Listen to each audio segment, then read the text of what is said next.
Running, bare feet slapping against wet cobblestone. Giulia Romano's lungs burned as she cut through the alley behind Sapienza's, her cousin's restaurant, the only place she'd ever felt safe in this city. Behind her, a car door slammed.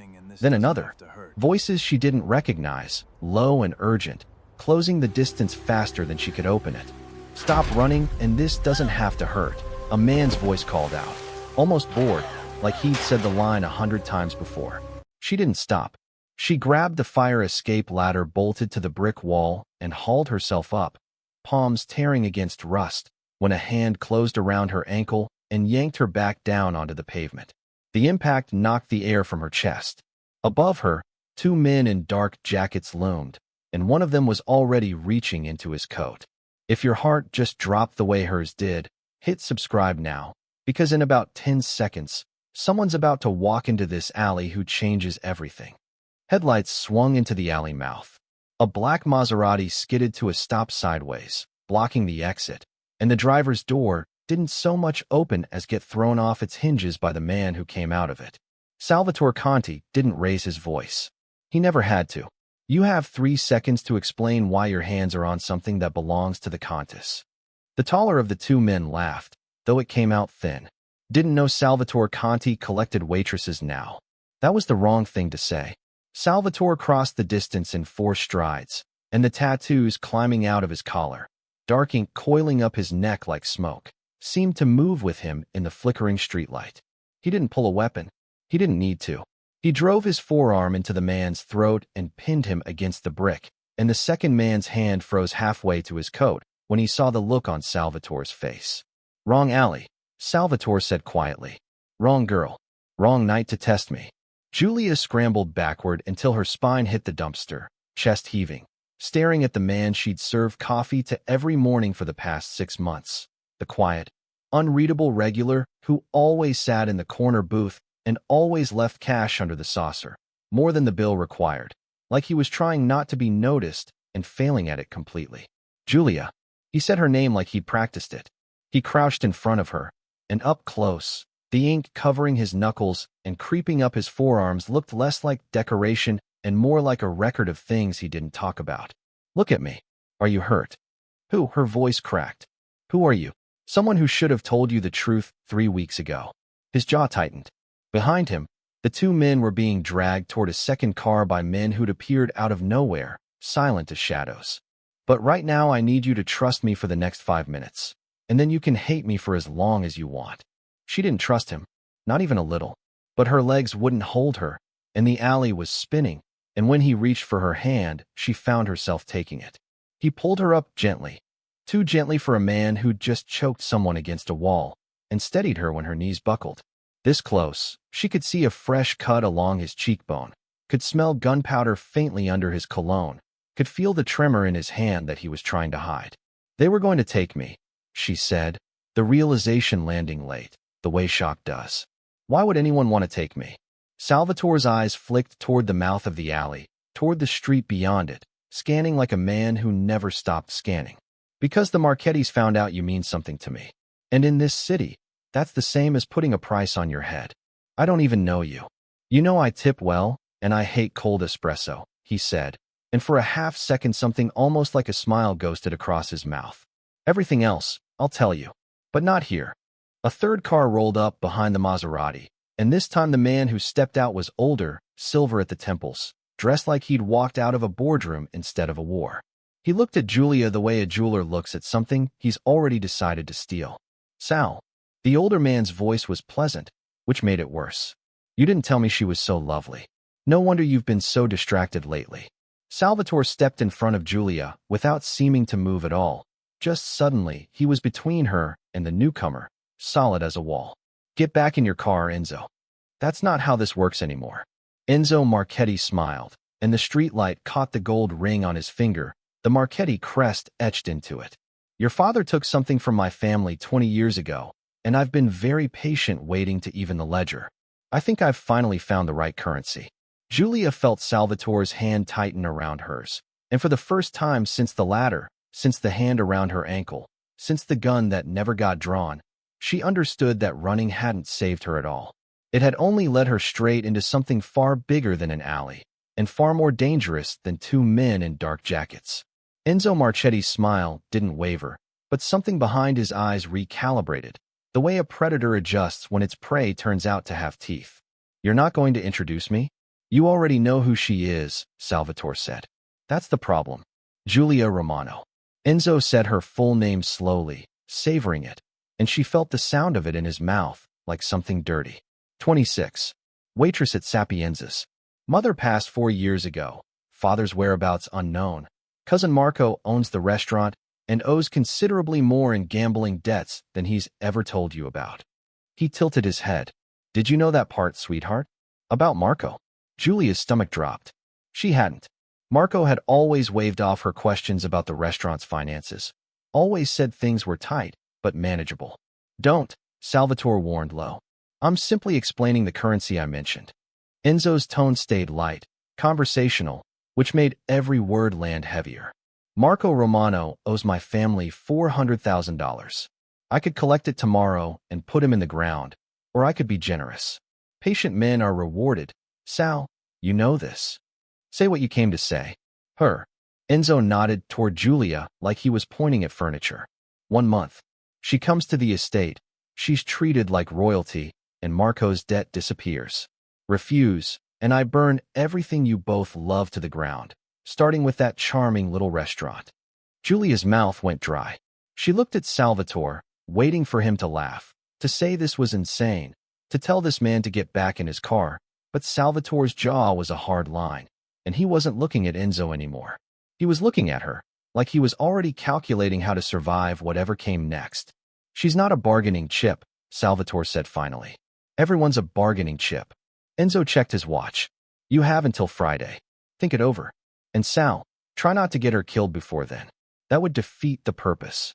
He turned and walked back to his car without another word, and the 2 men who'd grabbed Giulia were shoved into the back seat, dragged away like nothing had happened, like her life hadn't just been rearranged on a piece of pavement between a dumpster and a fire escape. The moment the taillights disappeared, Giulia's legs gave out for real this time, and Salvatore caught her before she hit the ground. "I need you to breathe," he said, crouching, his voice suddenly gentler than anything she'd heard from him since he stepped out of that Maserati. "In through your nose. I've got you. You're not going anywhere near that man. He knows everything about me." Her voice shook. "He knows about Marco. Is it true? Does my cousin actually owe him $400,000? Salvatore hesitated, and that hesitation told her everything. "Yes. I found out 2 weeks ago.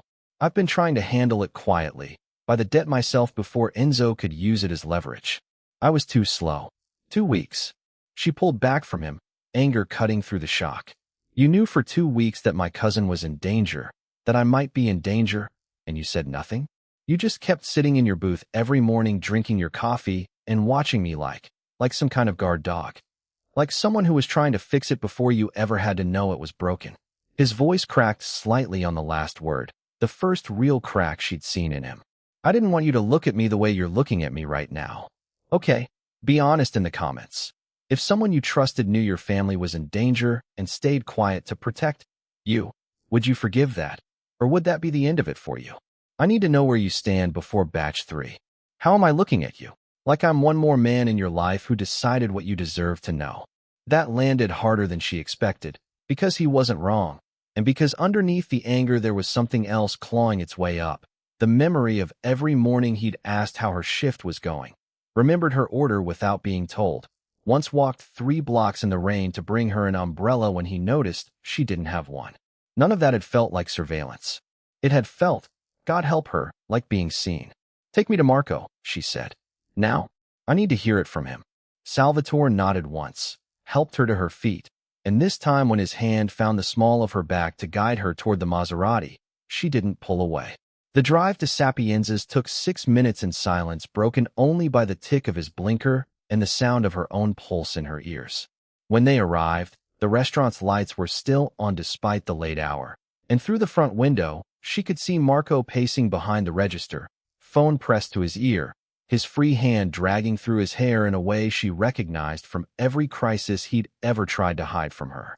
He looked up when the door chimed, and the color drained from his face the instant he saw who was standing beside his cousin.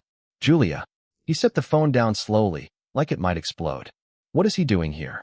What happened to your hands? Sit down, Marco, Salvatore said, his voice suddenly carrying the full weight of the man who'd pinned a stranger to a wall an hour earlier. We need to talk about the $400,000 you owe the Marchetti family, and about exactly how far they're willing to go to collect it. Marco's knees found the nearest chair before his mind caught up with the rest of him. How do you know about that?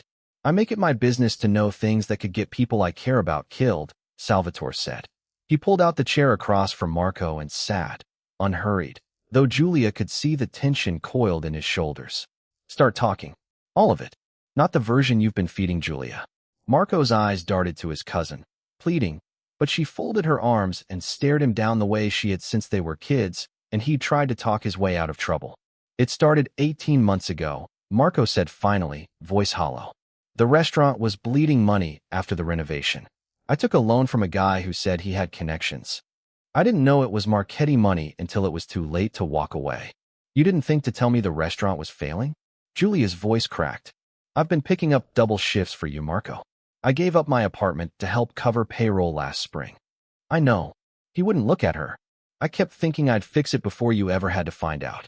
Everyone in my life keeps saying that sentence tonight, Giulia said, and the bitterness in it made Salvatore flinch. If you've ever found out someone you trusted was drowning and didn't say a word, comment the moment you knew something was wrong before they told you. I want to read these. Salvatore leaned forward, elbows on knees, and when he spoke his voice had shifted into something colder, more businesslike, the voice of a man used to negotiating with debts and lives in the same breath. Enzo doesn't want the money, Marco. Not really. 400,000 is nothing to him.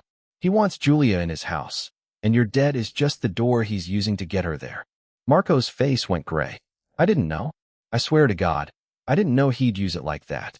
You should have known who you were borrowing from, Salvatore said, though there was no cruelty in it, only exhaustion. Enzo Marchetti doesn't lend money. He lends leashes. Giulia sank into the chair beside her cousin, her earlier anger curdling into something closer to fear. So what happens now? I go to Friday. I say no, and he burns the restaurant down. I say yes, and I disappear into some estate for a month with a man who just described me like I was inventory. You're not doing either, Salvatore said, and for the first time that night, his voice left no room for argument. I'm buying the debt back tonight, before Enzo can use it as leverage on Friday. It voids his claim on Marco, and it voids whatever he thinks he's owed from you. Just like that. Marco asked, you have $400,000 sitting around. I have considerably more than that sitting around, Salvatore said flatly. And unlike Enzo, I don't need to dress up a business transaction as a threat to enjoy it. Giulia studied him, the tattoos disappearing under his collar, the calm, deliberate way he spoke about a sum of money that could crush most people's entire lives. The fact that 20 minutes ago he'd choked a man against a brick wall without breaking a sweat, and now he was offering to erase her cousin's debt like he was picking up a bar tab. None of it fit together into a person she understood, and that terrified her more than Enzo Marchetti had. Why, she asked. Why would you do any of this for people you barely know? Something shifted in his expression, guarded and unguarded at once. I don't barely know you, Giulia.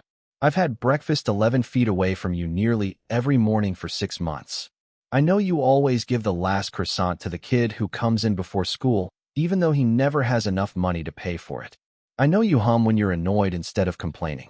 I know you haven't taken a single day off since your mother passed, because staying busy is the only thing that keeps you from falling apart. He stopped himself, like he'd said more than he meant to. I wasn't watching you because Enzo told me to. I was watching you because I couldn't stop.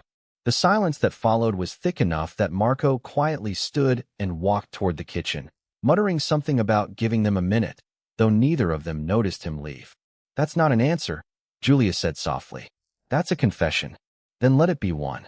Salvatore reached across the table, not quite touching her hand, close enough that she could feel the warmth of it. I should have told you who I was the first week. I told myself I was protecting you by staying quiet. The truth is I was protecting myself, because the second you knew what I was terrified you'd never let me sit in that booth again. Her throat tightened. Every instinct told her to pull back, To remember that this man had just admitted to surveilling her life in granular detail while hiding behind a coffee order, that he moved through violence like it was second nature, that agreeing to anything tonight meant stepping fully into a world with men like Enzo Marchetti in it. But another part of her, the part that had spent 4 years grieving alone and holding a failing restaurant together with willpower and double shifts, recognized something in his voice she hadn't let herself feel in a long time. The specific relief of being truly seen by someone who wasn't asking anything from her in return. Before she could answer, the front window of Sapienza's exploded inward in a spray of glass, and Marco's scream from the kitchen doorway told her the answer to Friday had just arrived 3 days early. Salvatore was moving before the last shard of glass hit the floor, his body covering Giulia's before conscious thought caught up to instinct, driving her down behind the overturned table as a second round tore through the window frame and splintered the wood above their heads. "Stay down." His hand pressed flat against her spine, pinning her to the floor. "Marco! Where's Marco?" "Here." Marco's voice, ragged, came from the kitchen doorway. I'm not hit. Salvatore's phone was already at his ear, his voice dropping into a clipped register she hadn't heard yet, all warmth stripped out of it. "Drive by, Sapienza's on Mulberry. I need 2 cars now. If this is Enzo's people, I want to know before I finish this myself." He ended the call before whoever answered could respond. Giulia's ears were ringing, glass dusting her hair, her hands shaking so badly she couldn't unclench them from the table leg she'd grabbed on instinct. That was them. That was Enzo. "That was a message," Salvatore said, scanning the shattered window, the street beyond it empty now, tires already screaming 3 blocks away. He said Friday. This isn't Friday. This means he's done waiting. If you think Enzo just made the worst mistake of his life, drop a comment right now, because what Salvatore does next is going to answer whether love or war wins this story. Marco crawled out from behind the counter, face bloodless, staring at the bullet holes stitched across the far wall where the specials board used to hang. "He tried to kill us. He actually tried to kill us." "No." Salvatore's voice was flat, certain. "If Enzo wanted you dead, you'd already be dead. This was a warning shot dressed up as an attack.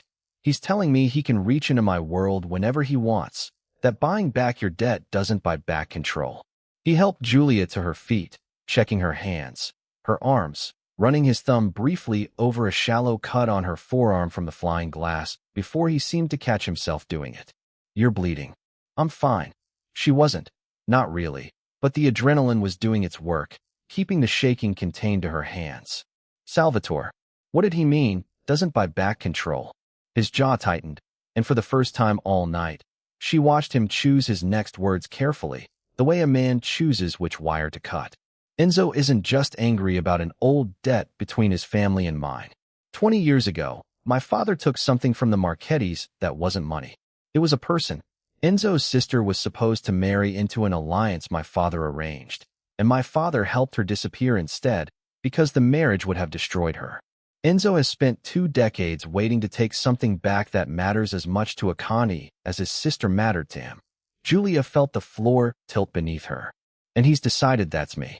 He decided that the second he saw how I look at you," Salvatore said quietly. "I didn't think it showed. I was wrong." 2 black SUVs screeched to a halt outside, and 4 of Salvatore's men spilled out, sweeping the street, securing the doorway, one of them pressing a phone into Salvatore's hand the instant he stepped outside to take a call Giulia couldn't hear. When he came back in, something in his face had changed. The guarded warmth from 10 minutes earlier had hardened into something colder, more resolved. "They found the shooter's car," he said. "Enzo wants a meeting. Tonight. He says if I come alone, he'll consider the debt buyback and call it even. No more threats, no more Friday deadline." "You can't trust that," Giulia said immediately. "He just shot up my cousin's restaurant." "I don't trust it," Salvatore agreed. "But if I don't go, he escalates again, and next time it won't be a warning shot through a window. It'll be through you. Then I'm coming with you." "Absolutely not." The words came out harder than she'd heard from him yet, an order rather than a request, and something in her bristled against it even as she understood the fear underneath it. "Giulia, this is exactly what he wants. He wants you in a room with him. I am not walking you into that. You don't get to make that decision for me." She stepped closer, chest heaving. glass still crunching under her shoes. Everyone in my life has spent tonight deciding what I deserve to know, what I deserve to be protected from, and look where that's gotten us. My cousin nearly got shot. I nearly got kidnapped in an alley. If you walk into that meeting alone and something happens to you, I am the one who has to live with having let you go without saying a single word to stop it. Something in Salvatore's expression fractured, the Mafia boss retreating for just a moment behind the eyes of a man who clearly hadn't let anyone talk to him like that in a very long time. If you come, he said slowly, you do exactly what I say when I say it. No exceptions. Fine. I mean it, Giulia. Enzo Marchetti has spent 20 years turning grief into cruelty. If he gets 1 inch of leverage on you in that room, I don't know what I'll do. And that terrifies me more than anything he could do to me. Marco, still pale, still shaking glass out of his apron, looked between the two of them like he was watching something he had no right to witness. Someone needs to tell me what's actually happening here, he said. Because 3 hours ago my biggest problem was a gambling debt, and now there are bullet holes in my ceiling. Salvatore didn't answer him. He was already reaching for Giulia's hand, lacing his fingers through hers like he needed the contact to steady himself as much as her, his eyes fixed on the door through which they'd walk out into whatever Enzo Marchetti had waiting for them. And somewhere behind that resolve, a flicker of something he hadn't let himself feel in 20 years of careful, violent control, the fear of losing someone before he'd even had the chance to keep her. The Marchetti estate sat behind iron gates 30 minutes north of the city, a sprawl of stone and manicured hedges lit up like it was hosting a gala instead of a hostage negotiation dressed as diplomacy. Salvatore's grip on Giulia's hand didn't loosen once during the drive, his thumb tracing slow circles against her knuckles that felt less like comfort and more like a man reminding himself she was still there. Whatever happens in there, he said as the gates rolled open, you stay behind me. You don't speak unless I tell you to. You don't react, no matter what he says. I heard you the first 3 times. I need you to actually listen this time. His voice had an edge she hadn't heard before, something close to desperation dressed up as command. Enzo will try to get a reaction out of you. That's the whole game for him tonight. Don't give him one. The car stopped at the base of a wide stone staircase, and Enzo Marchetti was already waiting at the top of it, a glass of something amber in his hand, looking for all the world like a man greeting old friends for dinner rather than a man who'd put bullet holes through a restaurant wall 3 hours earlier. Sal, and you brought her. His eyes moved over Giulia with the same appraising cruelty from the alley. Braver than I expected, or more foolish. With you, it's always hard to tell the difference. Say what you need to say, Enzo. Salvatore's voice was granite. The debt is paid. I wired the funds an hour ago. Marco Romano owes your family nothing. I know. Enzo sipped his drink, unbothered. I received confirmation. Very generous of you. Very fast, too. Almost like you were terrified of what I might do if you were slow. He gestured toward the open doors behind him. Come inside. What I have to say next isn't about money. Something's about to happen that neither of them saw coming. Comment, I'm ready, if you want batch 6 the second it drops, because this is where everything changes. The great room inside was all dark wood and cold marble, and Giulia felt every one of her footsteps echo like a countdown. Enzo settled into a leather armchair by the fireplace, gesturing for them to sit, though neither of them did. 20 years ago, Enzo said, staring into the fire rather than at them, my sister Isabella was supposed to marry into the Castellano family. It would have ended a war that killed our father. Instead, Sal's father decided he knew better than everyone what Isabella deserved, and he helped her vanish 3 days before the wedding. He finally looked up, and for the first time, Giulia saw something other than cruelty in his face, something closer to old, unhealed grief. The Castellanos took that as an insult they couldn't forgive. They burned down 2 of our warehouses, killed 6 of my men. My father died of a heart attack 4 months later, and I've always believed the stress of that betrayal killed him as surely as a bullet would have. Isabella is alive because of what my father did, Salvatore said quietly. You know that. You've always known that. She's alive in Portugal under a different name, estranged from her own family, unable to come to her father's funeral because showing her face here would have gotten her killed. Enzo's voice finally cracked, just slightly, just enough to show the man underneath 20 years of careful cruelty. I didn't lose a sister to a happy ending, Sal. I lost her to a decision your father made for her. The same way you seem determined to make decisions for the people around you. Giulia felt Salvatore go very still beside her. I'm not you, Salvatore said. I'm not your father. And Giulia isn't a debt to be collected to balance some ledger from 20 years ago. No. Enzo agreed, setting down his glass with deliberate care. She's something better. She's the first thing you've loved enough to make you reckless, and reckless men make mistakes. He stood, and something in his posture shifted, the diplomacy sliding off him like a coat. I don't want her in my house for a month, Sal. I never did. I wanted to see how far you'd go to protect her, because that tells me exactly where to press if I ever need real leverage on you. Congratulations. You just showed me everything. The air in the room changed instantly, and Salvatore's hand moved to Giulia's waist, pulling her back a step even as his eyes swept the room for exits, for threats, for the men he could suddenly sense positioned just outside the doors.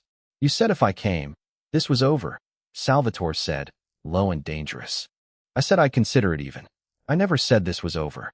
Enzo smiled, and it was the coldest thing Giulia had seen all night. The Castellanos have wanted a meeting with you for years, Sal, ever since they learned your father's blood is the only thing standing between them and finishing what they started with Isabella. I've simply been the only thing standing between you and them for the past decade, out of respect for an old alliance.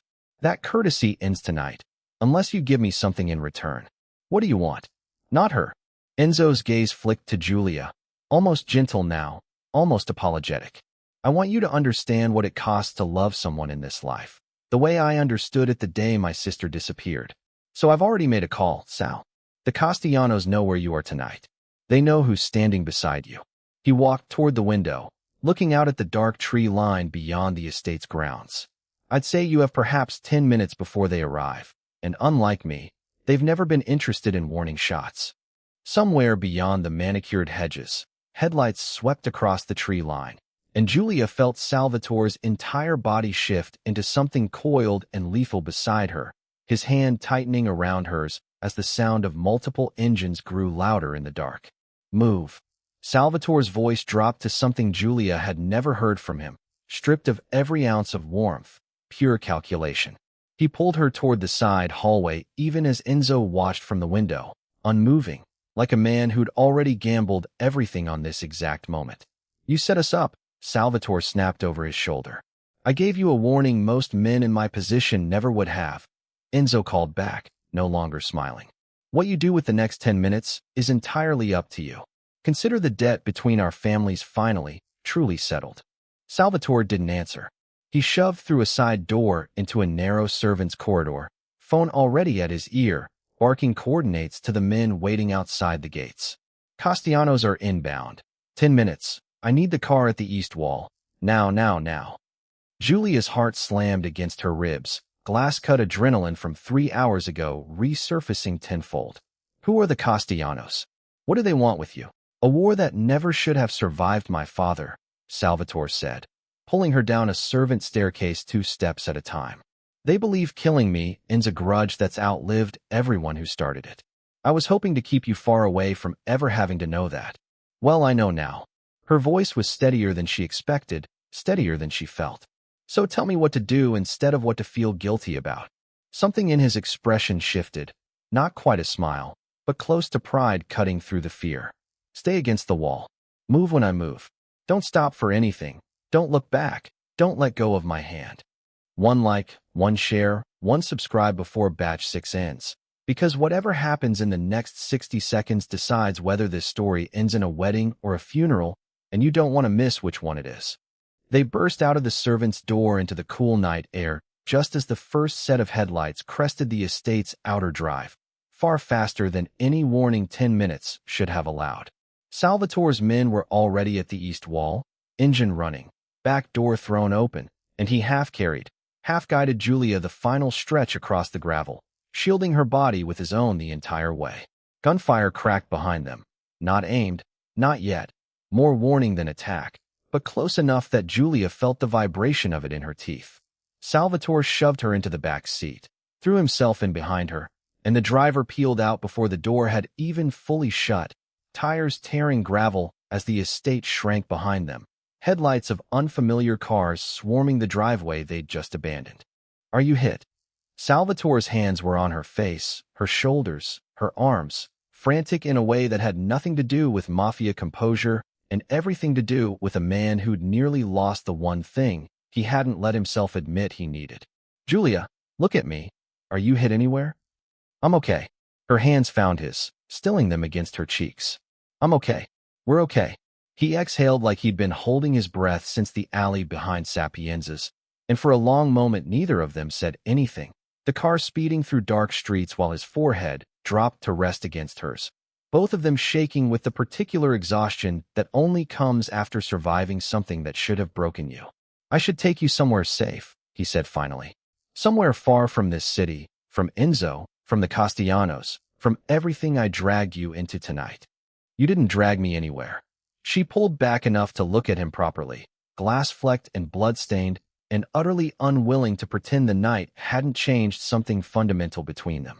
"I chose to get in that alley. I chose to come to the estate. I'm choosing this now, too.